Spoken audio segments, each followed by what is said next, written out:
كلشي كيعرف أنه القضية ديال دنيا باطمة ومحمد ترك أنهم في صراع حاليا فيما بينهم. محمد ترك كيقول لهم أنا بغيت نشوف وليداتي وبغيت الحضانة وخلاص عليه واحد 3 ديال الأشهر في المغرب كتسناه خاصو يدخل يقضيها ديال السجن. هادشي كاملين عارفينه. القضية ديال الوصال والتطبيق اللي دارت ليه دنيا باطمة اليوم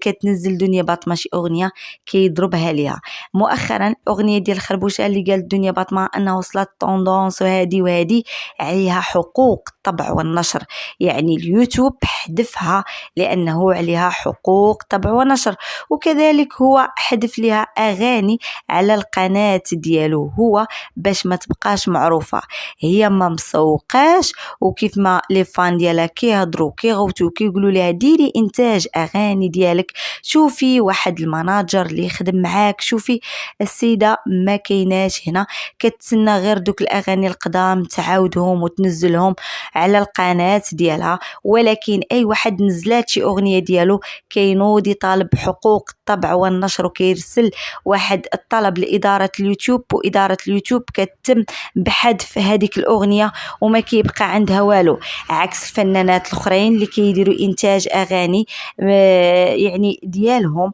وهذوك الاغاني كيبقاو على القنوات ديالهم وكيكون عليها مدخول، ومن طبيعه الحال حتى هي ديك القناه كتزيد تكبر. دنيا باطمه هادشي كامل ما مطبقاش، مع العلم انه عليها ديون وعندها حتى مشكل مع الشركه اللي دايره معها تعاقد، لانه هادشي كامل خرج عليها محمد ترك وخرج على المسار الفني ديالها، وحتى التوجيه اللي ما كانش عندها من العائله ديالها والام ديالها كذلك حتى هي خرجات عليها في التوجيه. هذا حساب ديال حمزه مومبيبي اللي دمرها وباقي حاليا واحد العاتق على الرقبه ديالها، واحد سنه سجن نافذه اللي كتسناها، ومستحيل القانون يعطيها براءه، لانه قضيه راي عام كيف ما كنقولها دائما. ما عمر الشعب المغربي عادي يحني الراس وينوض يسامحها، لانها مازال حاليا كتخرج بتصريحات خطيره. والتصريح اللي خرجت به مؤخرا قالوا لها واش تقدري ترجعي لمحمد الترك، اشنو قالت لهم انا في السعيديه وما عاديش نفكر، والبحرين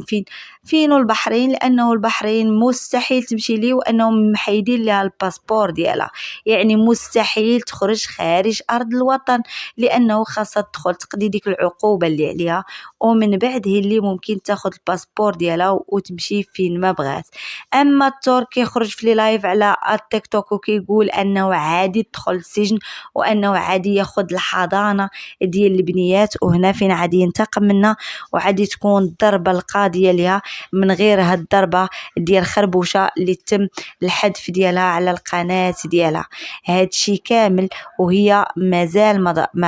ما ضرباش الفكد في راسها، تنوض تخدم على راسها، او لا تطلب من القضاء انها تدخل تقضي ديك سنه سجن نافذه اللي عليها، ومن بعد تخرج تخدم على راسها خارج ارض الوطن، لانه صعيب باش تعودي تعايري في المهرجانات ويعودوا عندك اعراس ليهم قلال، ويعود يتوسط لك بنادم في واحد العرس ولا في واحد الحفله اللي هي بسيطه، شحال قد بنادم يبقى يتوسط ليها والناس كطالب اين هو نقد دنيا باطمه.